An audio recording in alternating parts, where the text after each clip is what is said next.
Welcome to the Strenuous Life Radio, where today, or this particular episode is called about Strenuous Life. We're going to read this is where leaderpreneurs and leaders and entrepreneurs learn about the arts of the strenuous life. Now, I did not organize this perfectly, but we're going to be hearing from both Brett McKay and the theologian Henry B Eyring about the strenuous life. So, give me a few minutes and I will cue this up perfectly.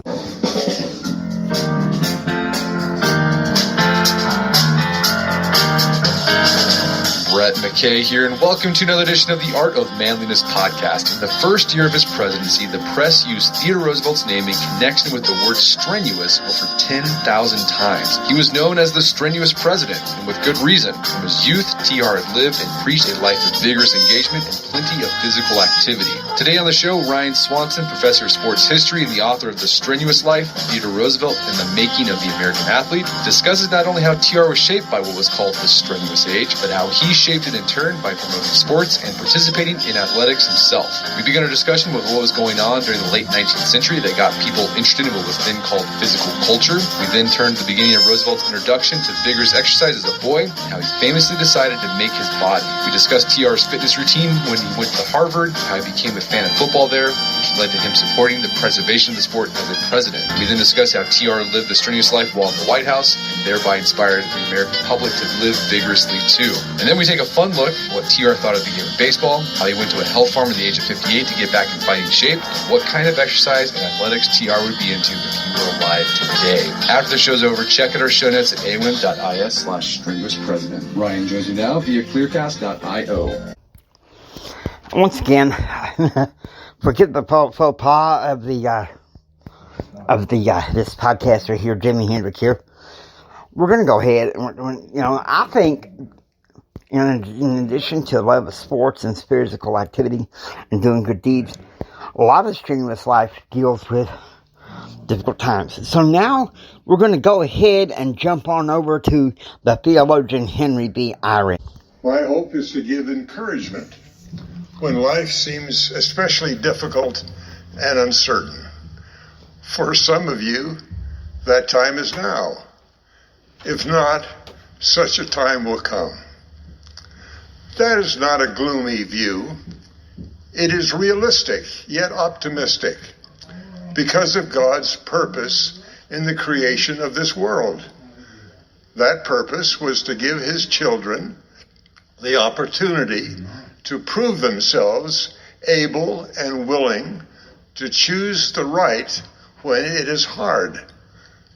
In so doing, their natures would be changed, and they could become more like him.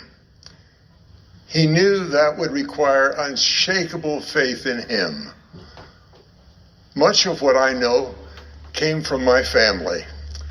When I was about 8 years old, my wise mother asked my brother and me to pull weeds with her in our family's backyard garden.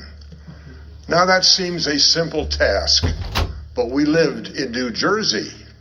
It rained often.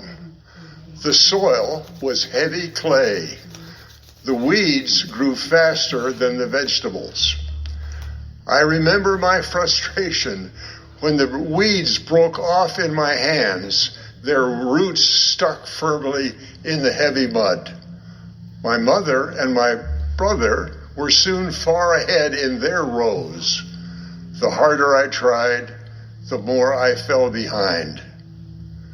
"This is too hard," I cried out. Instead of giving sympathy, my mother smiled and said, "Oh, Hal, of course it's hard. It's supposed to be. Life is a test." In that moment, I knew her words were true and would continue to be true in my future.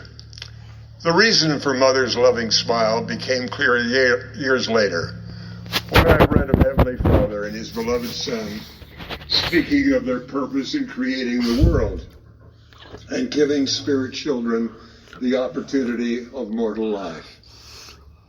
And we will prove them herewith, to see if they will do all things whatsoever the Lord their God shall command. All right. I'm so excited about this, okay? I'm kind of stoked. You know, Theodore Roosevelt was indeed a strenuous president. If you think about it, his life was plagued with trials. And I think from an early age, this is just my theory, he believed that life was meant to be arduous, a battle. It's meant to be arduous, a battle. And so, because of that, he developed into being the type of person that he was. He was plagued with asthma, among a bunch of other ailments when he was a kid.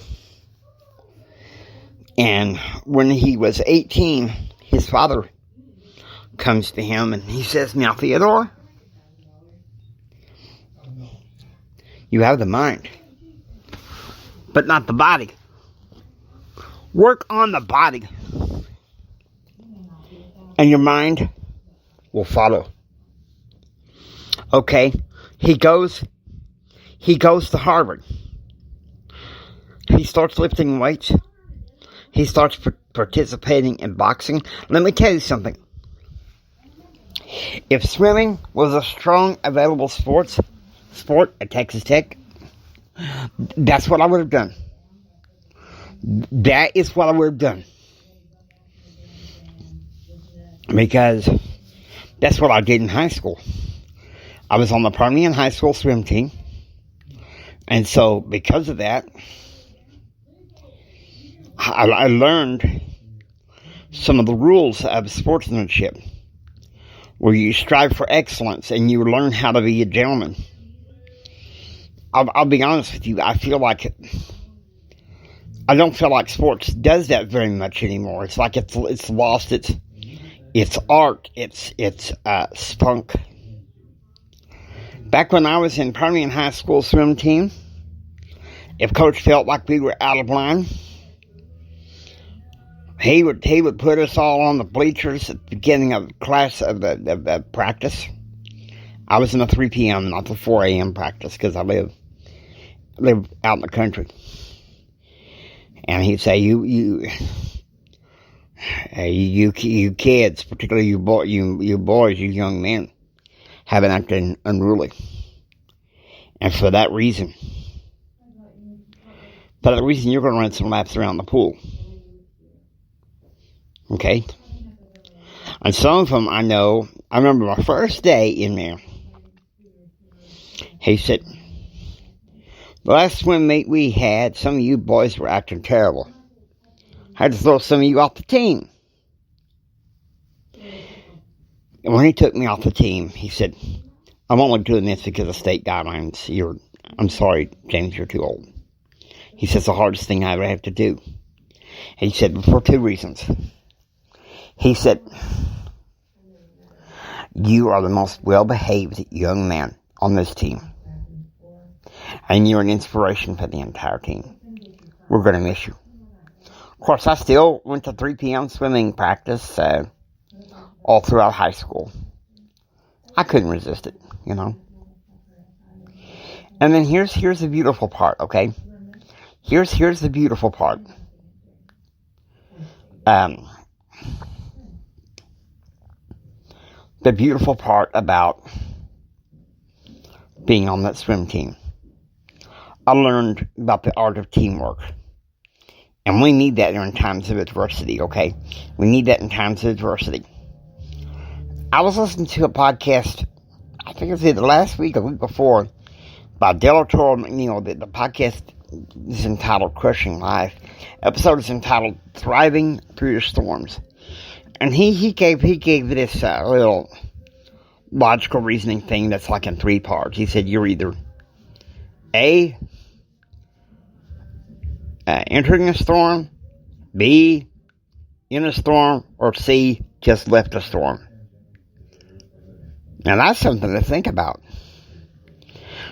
I would advise you to listen to Crushing Life by Del Toro. And he has a lot of wisdom, a lot of knowledge, and he's worth listening to. I'm going to tell you something. Life isn't meant to be easy. In my 51 years, I've discovered that life ain't meant to be easy.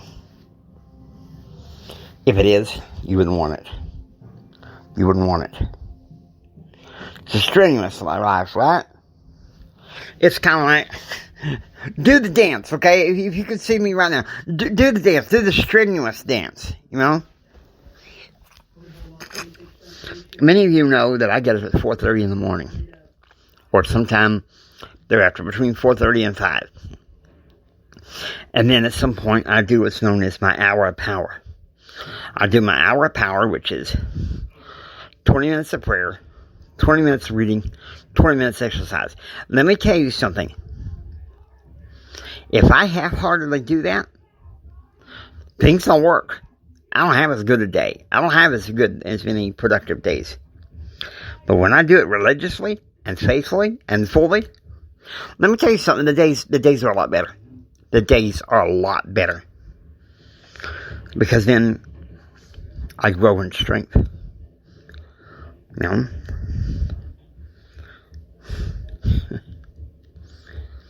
I'll just be honest with you.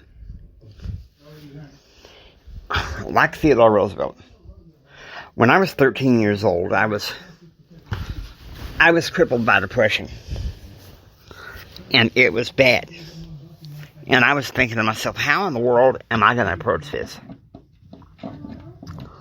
And then, that year, I went away to summer camp at the Texas Lions Camp in Kerrville, Texas. And for some reason, I got it in my head that life is a battle. In many ways it is. It's like a battlefield. You're preparing. Okay? If you think about it this way. Those of you in the Latter-day Saint faith and others that might believe this. The premortal life. Well, you're just signing up. You're agreeing to be recruits. This is basic training. Hope that you enjoyed listening to the Strenuous Life Radio. If you like what you hear, please subscribe, become a part of the Strenuous Life Radio community. This is Jimi Hendrix saying until next time, do what others don't so you can be what others won't. Do what others don't so you can have what others can't. Don't just sit there and take it. Build your dreams so you can take it. Have a blessed day.